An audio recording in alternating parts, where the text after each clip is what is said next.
particularly of great buildings in the city, there's a great deal of question about whether or not the damage and the ultimate destruction of the buildings was caused by the airplanes, by architectural defect, or possibly by bombs or aftershocks. Do you have any thoughts on that? Well, it was an architectural defect. You know, the World Trade Center was always known as a very, very strong building. Don't forget, that took a big bomb in the basement. Now, the basement is the most vulnerable place because that's your foundation, and it withstood that. And I got to see that area about 3 or 4 days after it took place because one of my structural engineers actually took me for a tour because he did the building. And I said, I can't believe it. The building was standing solid, and half of the columns were blown out. I mean, so this was an unbelievably powerful building.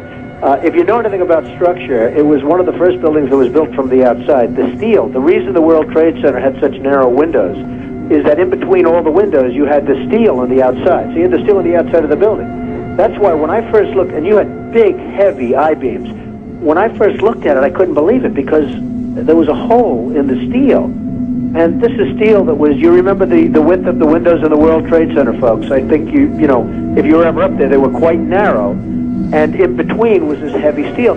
I said, how could a plane, even a 767 or 747, or whatever it might have been, how could it possibly go through the steel?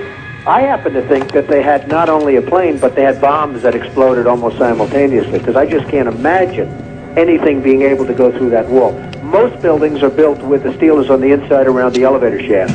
This one was built from the outside, which is the strongest structure you can have, and it was almost just like a can of soup. You know, Donald, we were looking at pictures all morning long of that plane coming into building number 2, and when you see that approach the far side, and then all of a sudden, within a matter of a millisecond, the explosion pops out the other side. Right.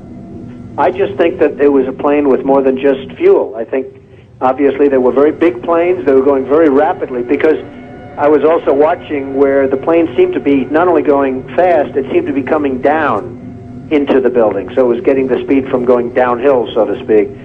It just seemed to me that to do that kind of destruction is even more than a big plane, because you're talking about taking out steel, the heaviest caliber steel that was used on a building. I mean, these buildings were rock solid.